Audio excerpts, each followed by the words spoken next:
ये कहानी रसिया के सबसे अमीर आदमी की बिगड़ी हुई औलाद ग्रीसा के ऊपर आधारित है। तो कहानी की शुरुआत में हम ग्रीसा नाम के एक लड़के को देखते हैं जो कि रसिया के सबसे रईस आदमी की बिगड़ी हुई औलाद है। अब एक दिन वो क्लब में जाता है जहाँ पर उसे एक लड़की पसंद आ जाती है। यहाँ पर वो अपने पैसों के बल पर उसे इम्प्रेस करने की काफी कोशिश करता है और इसके बाद वो उसे अपने साथ इंटीमेट होने के लिए ले जाने लगता है। और जब वो लड़की कार में बैठती है तो गिरिसा कहता है कि तुम क्या कर रही हो, लेकिन वो लड़की ऐसा करने से मना कर देती है।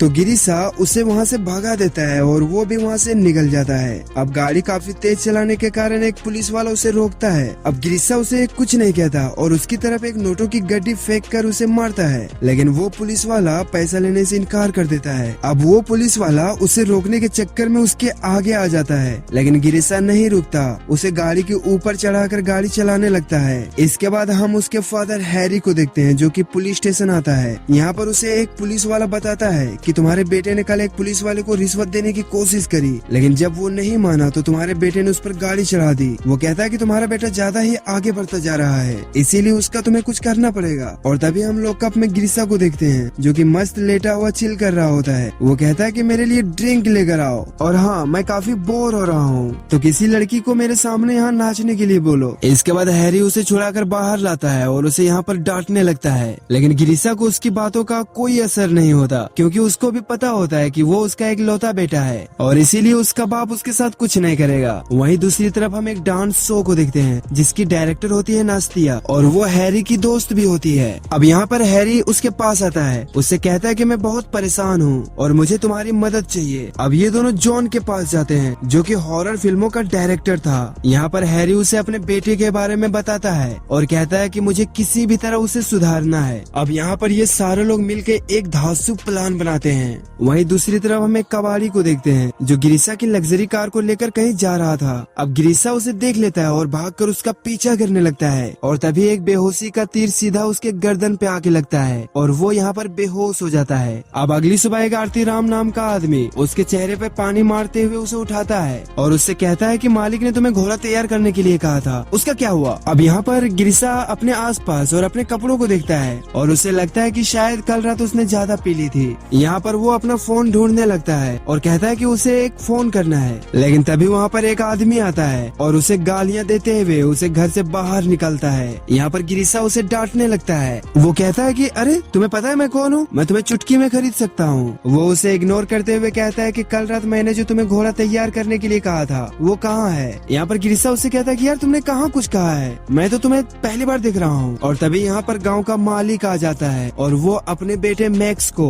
गिरिसा को उसकी गलती की सजा देने के लिए कहता है। अब यहाँ पर उसके पीठ पर कोड़े मारे जाने लगते हैं और तभी मालिक कहता है कि मेरा चाय खत्म होने से पहले मेरा घोड़ा तैयार चाहिए। इसके बाद यहाँ पर बिली नाम का आदमी आता है और उसे उठाकर घोड़े के तहखाने तक ले जाता है। यहाँ पर गिरिसा कहता है कि भाई मुझे सिर्फ एक कॉल करने दे और यहाँ इन सब की छुट्टी न करवा दो तो मेरा नाम भी गिरिशा नहीं। यहाँ पर बिली कहता है कि तुम जो भी कह रहे हो मुझे कुछ भी समझ नहीं आ रहा है, ये मोबाइल क्या होता है। इसके बाद गिरिशा यहाँ से भागने लगता है और वो सभी से चिल्लाते हुए कहता है कि जल्दी से पुलिस को कॉल करो, लेकिन वहाँ के लोगों को पता नहीं होता है कि पुलिस क्या चीज होती है। इसके बाद बिल्ली उसे पहनने के लिए पुराने कपड़े देता है, लेकिन गिरिशा कहता है कि मेरे कपड़े कहाँ पर है और यहाँ पर ये कैसे लोग रहते हैं, इनके पास मोबाइल भी नहीं है, क्या यहाँ पर कोई यूट्यूब नहीं चलाता है, ये 21वीं सदी है और यहाँ पर लोगों के पास मोबाइल भी नहीं है। और तभी बिली उसे कहता है कि नहीं ये 1860 है, तुम किस दुनिया में जी रहे हो। इसके बाद गिरिशा को पकड़ लिया जाता है और उसे बाकी कैदियों के साथ फांसी देने के लिए ले जाया जाता है। अब यहाँ पर गिरिशा को लगता है कि शायद वो कोई बुरा सपना देख रहा है, लेकिन जैसे ही फांसी के फंदे को उसके गले में टाइट किया जाता है तो यहाँ पर गिरिशा समझ जाता है कि ये कोई सपना नहीं बल्कि ये हकीकत हो रहा है। लेकिन तभी यहाँ पर एक खूबसूरत सी लड़की आती है जिसका नाम नताशा है और वो इस गाँव की मालिक की बेटी होती है, यानी कि मैक्स की बहन।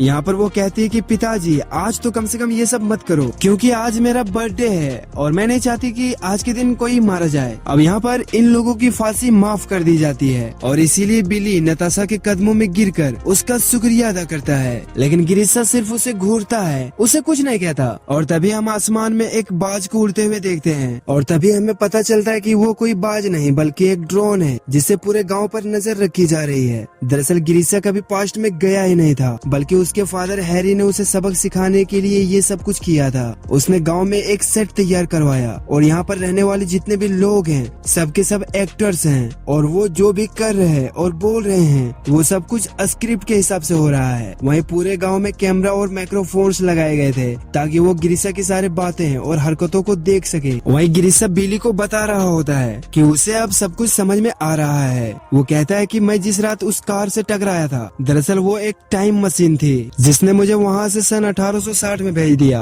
वो कहता है कि अगर मुझे वापस जाना है तो फिर से मुझे एक टाइम मशीन से टकराना होगा। यहाँ पर वो बिली से कहता है कि क्या तुम्हारे पास कोई कार है। यहाँ पर बिली उसे कुछ नहीं कहता क्योंकि उसके स्क्रिप्ट में ऐसा कुछ नहीं लिखा था। अब धीरे धीरे गिरिशा भी यहाँ पर रहकर काफी बोर हो चुका था और उसे यहाँ पर रात को नींद भी नहीं आती थी क्योंकि उसे नरम बिस्तर की जगह जानवरों के घास पर सोना पड़ता था। साथ ही उसे खाने के लिए सिर्फ खिचड़ी दी जाती थी और इतने कोड़े खाने के बाद वो काफी जख्मी भी हो गया था। वहीं गिरिशा के बाप जॉन से कहता है कि मुझे गिरिशा में हुई बदलाव को देखना है। अब अगले दिन गिरिशा खेतों में बैठकर आराम कर रहा था और तभी उसे किसी की रोने की आवाज आती है। अब वो उस आवाज को फॉलो करते हुए जाता है और तभी वो देखता है कि गांव के मालिक की बेटी नताशा जोर जोर से यहाँ पर रो रही है। वो उसे कहती है कि उसके फादर ने उसकी शादी एक अमीर बुढ़े के साथ तय कर दी है। लेकिन गिरिशा उससे कहता है कि यार ये तो बहुत अच्छी बात है क्योंकि कुछ ही दिनों में वो बुढ़ा टपक जाएगा और उसकी सारी प्रॉपर्टी तुम्हारी हो जाएगी। इसके बाद वो गाँव के मालिक के फार्म से एक मुर्गी चुराता है क्योंकि उसे चिकन खाए काफी दिन हो गया था। और तभी बिली उसके पास आता है और वो कहता है कि उसे भी थोड़ा खिलाओ। यहाँ पर गिरिशा कहता है कि सॉरी भाई सब खत्म हो गया। अब इसके बाद हम देखते हैं कि कुछ लोगों से पूछताछ की जा रही थी कि फार्म से मुर्गी किसने चुराई और जब तक वो लोग सही आदमी का नाम नहीं बताएंगे तब तक उनमें से किसी को भी चुनकर कोड़े लगाए जाएंगे।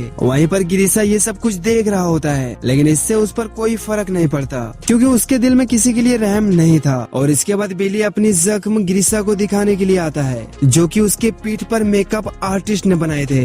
इसके बाद वहाँ पर एक लड़की आती है जिसका नाम मैरी होता है। अब जैसे ही मैरी अपने घोड़े से नीचे उतरती है लेकिन उतरते समय उसकी चमकती हुई कच्ची सभी को दिख जाता है। अब चमकती हुई कच्ची देखकर गिरिशा भागते हुए उसके पास आता है और उससे पूछता है कि ये कच्ची तुम्हें कहाँ से मिली क्योंकि ऐसी कच्ची तो सिर्फ हमारे टाइम में पहनी जाती है। अब यहाँ पर गिरिशा जबरदस्ती उसकी कच्ची खोलने की कोशिश करता है देखने के लिए लेकिन मैरी चिल्लाने लगती है और वो अपने घोड़े लेकर यहाँ से भाग जाती है। अब हैरी अपने बेटे की इन हरकतों को देखकर वो जॉन पर गुस्सा होने लगता है। वो कहता है कि मैंने तुम्हारे इस फालतू आइडिया के लिए पता नहीं कितने पैसे लगाए हैं लेकिन इन सब चीजों से भी मेरे बेटे के ऊपर कोई फर्क नहीं पड़ा, इसीलिए अच्छा यही रहेगा कि ये सब कुछ जल्दी से बंद करो। लेकिन जॉन उससे कहता है कि प्लीज सर मुझे थोड़ा सा वक्त और दे दीजिए, मुझे पूरा यकीन है कि आपके बेटे में बदलाव जरूर आएगा। और इसके बाद गिरिशा मैरी से मिलने के लिए उसके घर जाता है लेकिन यहाँ पर मैरी उससे डांटते हुए कहता है कि देखो मेरे करीब मत आना नहीं तो मैं तुम्हारे सिर फोड़ सकती हूँ। अब यहाँ पर गिरिशा उसके साथ किए हरकतों पर उसे सॉरी कहता है। वो कहता है कि मैंने तुम्हारे साथ गलत किया इसलिए प्लीज मुझे माफ कर दो।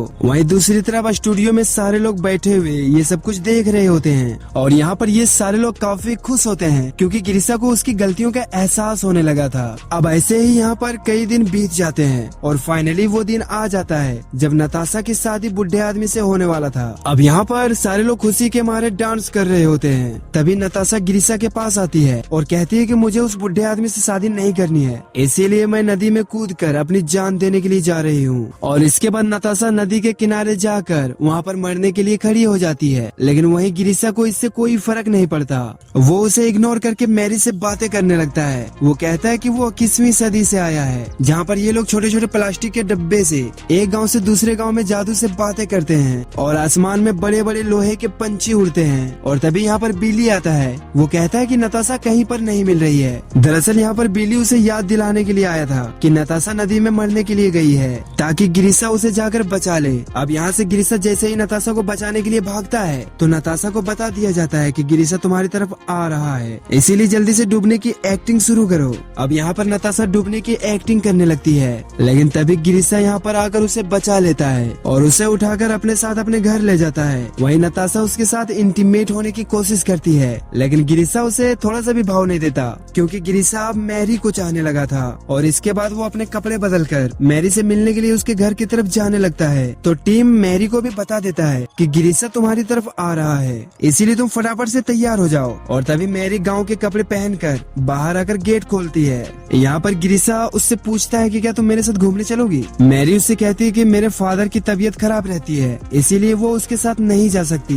अब क्योंकि गिरिशा को मैरी से प्यार होने लगा था इसीलिए मैरी को भी उसकी प्रेमिका का रोल प्ले करना था और इन सबसे मैक्स को काफी बुरा लगता है, क्योंकि मैक्स और मैरी रियल लाइफ में गर्लफ्रेंड बॉयफ्रेंड थे और वो बिल्कुल भी नहीं चाहता था कि कोई भी आदमी उसके गर्लफ्रेंड के साथ इंटीमेट हो। लेकिन वहीं मैरी चाहती थी कि गिरिसा के अंदर कोई बदलाव आ जाए, क्योंकि ये सारे लोग उसी के लिए ये सब कर रहे थे। इसके बाद गिरिसा और मैरी साथ में टाइम स्पेंड करने लगते हैं। वो दोनों घूमते फिरते हैं और साथ में काफी इंजॉय करते हैं और धीरे धीरे ये दोनों एक दूसरे की तरफ अट्रैक्ट होने लगते हैं। वहीं दूसरी तरफ हम मैक्स को देखते हैं, जो कि नताशा के साथ बैठकर चाय पी रहा होता है और वो यहाँ पर काफी गुस्से में था, क्योंकि वो काफी समय से किसी के साथ इंटीमेट नहीं हुआ था। और तभी यहाँ पर इन दोनों के मन में एक आइडिया आता है और दोनों एक तबेले में जाकर एक दूसरे का ट्रक मिटाते हैं और उसी रास्ते से गिरिसा और मैरी गुजर रहे होते हैं। और तभी इन लोगों को चिल्लाने की आवाज आती है और जब ये लोग अंदर जाते हैं तो देखते हैं कि मैक्स और नताशा इंटीमेट हो रहे थे। अब उन दोनों को ऐसा करते हुए देखकर मैरी गुस्सा हो जाती है और वहाँ से चली जाती है। इसके बाद उन दोनों को बाहर बुलाया जाता है और यहाँ पर जॉन उन दोनों पर काफी गुस्सा होता है। वो कहता है कि तुम दोनों के अंदर थोड़ा भी शर्म बचा है कि नहीं यार, तुम दोनों सेट पर भाई बहन हो। और इसी गलती की वजह से उन दोनों को वहाँ से निकाल दिया जाता है। वहीं दूसरी तरफ हम रात को गिरिसा और मैरी को बातें करते हुए देखते हैं और इसी दौरान ये दोनों यहाँ पर किस करने लगते हैं। वहीं नताशा यहाँ से निकाल दिए जाने के बाद एक न्यूज चैनल में जाती है और वहाँ पर वो बताती है कि गिरिसा को किडनैप कर लिया गया है और वहाँ पर उसके साथ कई तरह के टॉर्चर किए जा रहे हैं। अब क्योंकि देश के सबसे अमीर आदमी के बेटे का किडनैप हो गया था, इसीलिए न्यूज वाले भी उसके तलाश में जुड़ जाते हैं। वहीं पर हैरी भी ये सब कुछ देख रहा होता है और वो जॉन से कहता है कि हमें जल्द से जल्द ये सब कुछ बंद करना होगा। लेकिन जॉन उससे कहता है कि भाई तुम चिंता मत करो, क्योंकि पुलिस वाले को भी यहाँ तक पहुँचने में 2 से 3 दिन लग ही जाएंगे और तब तक मैं कहानी के एंडिंग भी सोच लूंगा। अब अगले सीन में हम देखते हैं कि गांव में मंगोल हमला कर देता है, जो कि लुटेरे होते हैं। अब यहाँ पर मंगोल के सरदार को शादी करने के लिए 2 खूबसूरत लड़कियां चाहिए थी और यहाँ पर वो लोग एक लड़की को उठा लेते हैं और तभी उसका बाप उसे बचाने के लिए आगे आता है और यहाँ पर एक लुटेरा और उसके बाप के बीच में लड़ाई होने लगती है। इसके बाद वो लुटेरा उसके बाप की गर्दन को काट देता है, जो कि नकली होता है। वहीं पर सरदार दूसरी लड़की देखने लगता है और तभी उसकी नजर मैरी पे पड़ती है और वो लोग मैरी को गिरिसा से छीनकर ले जाने लगते हैं और ये सारे लोग गिरिसा की तरफ देखने लगते हैं कि वो उसे बचाने के लिए कुछ करेगा या नहीं। लेकिन वो फट्टू डर के मारे वहाँ से भाग जाता है। अब मैरी को चिल्लाकर उसे बुलाने के लिए कहता है और वो यहाँ पर चिल्लाते हुए गिरिसा को बुलाने लगती है, लेकिन गिरिसा उसकी एक नहीं सुनता। वहीं सेट पर सारे लोग परेशान हो जाते हैं, क्योंकि किसी ने भी नहीं सोचा था कि गिरिसा यहाँ से भाग जाएगा। और हम देखते हैं कि गिरिसा उसी घोड़े के पास जाता है जिसकी वो देखभाल किया करता था और वो उस घोड़े को बाहर निकलकर वापस आने लगता है। वहीं दूसरी तरफ ये सारे लोग भी तैयार हो जाते हैं और फाइनली गिरिसा 2 मंगोलियों को मारकर मैरी को लेकर वहाँ से भाग जाता है। और इसी दौरान गिरिसा को ढूंढते हुए पुलिस वाले भी उसी गांव में पहुँच जाते हैं, लेकिन पुलिस वाले को वहाँ पर गिरिसा नहीं मिलता। अब यहाँ पर पुलिस वाले सारे लोगों से पूछते हैं कि तुम लोग यहाँ पर क्या कर रहे हो, जिस पर वो लोग कहते हैं कि यहाँ पर हमारे मूवी की शूटिंग चल रही है, जिसकी वजह से पुलिस वालों को वहाँ से जाना पड़ता है। वहीं दूसरी तरफ गिरिसा और मैरी भागते भागते एक पेट्रोल पंप पर पहुँच जाते हैं। अब यहाँ पर गिरिसा पेट्रोल पंप को देखकर हैरान हो जाता है कि 1860 में पेट्रोल पंप कहाँ से आया। और तभी पीछे से एक इंसान उस पर बेहोशी का इंजेक्शन फायर करता है, जिससे गिरिसा यहाँ पर फिर से बेहोश हो जाता है। और जब वो वापस होश में आता है तो उसके फादर हैरी उसे कहता है कि उसका एक्सीडेंट हुआ था और पिछले 3 महीनों से वो कोमा में था। और इसके बाद हम देखते हैं कि गिरिसा के अंदर काफी बदलाव आ चुके थे, जिसके बाद वो क्लब में जाता है तो उसे कुछ भी पहले जैसा नहीं लगता। असल में उसे सब चीजें बोरिंग और बेकार लगने लगी थी और अब उसे किसी भी चीज में कोई इंटरेस्ट नहीं होता। इसके बाद वो उस पुलिस वाले के पास जाता है जिसका उसने एक्सीडेंट किया था और उसे अपनी महंगी कार की चाबी माफी के तौर पर दे देता है। इसके बाद रात को जब वो क्लब में बैठा होता है तभी उसकी नजर मैक्स और नताशा पे पड़ती है और यहाँ पर ये दोनों उसे सब कुछ सच्चाई बता देते हैं। वो कहते हैं कि तुमने कोई भी टाइम ट्रेवल नहीं किया था और न ही तुम्हारी कोई एक्सीडेंट हुआ था। दरअसल वो सब कुछ तुम्हारे फादर ने तुम्हें सुधारने के लिए किया था। इसके बाद वो दोनों गिरिसा को मैरी से मिलवाने के लिए ले जाता है। यहाँ पर गिरिसा मैरी से कहता है कि मैं तुमसे प्यार करता हूँ। वहीं मैरी भी उससे कहती है कि उसने भी उसे बहुत मिस किया। जिसके बाद ये दोनों एक दूसरे को किस करते हैं। इसके बाद कहानी के लास्ट में हम हैरी को देखते हैं जो कि नास्तिया से शादी कर रहा होता है और तभी यहाँ पर गिरिसा भी आ जाता है और वो अपने फादर को शादी की मुबारकबाद देता है और यहाँ पर वो अपने फादर को थैंक्स भी कहता है, क्योंकि उसी की वजह से वो एक अच्छा इंसान बन पाया। और इसी के साथ ये कहानी है पे खत्म हो जाती है। गाइस, अगर कहानी आपको थोड़ी सी भी अच्छी लगी हो तो भाई का चैनल सब्सक्राइब जरूर कर लेना और एक प्यारा सा कमेंट कर देना, क्योंकि भाई मैं आपका कमेंट पढ़ता हूँ और उसका रिप्लाई भी देता हूँ, चाहे वो एक ही कमेंट क्यों ना हो। Thank you for supporting guys, thanks.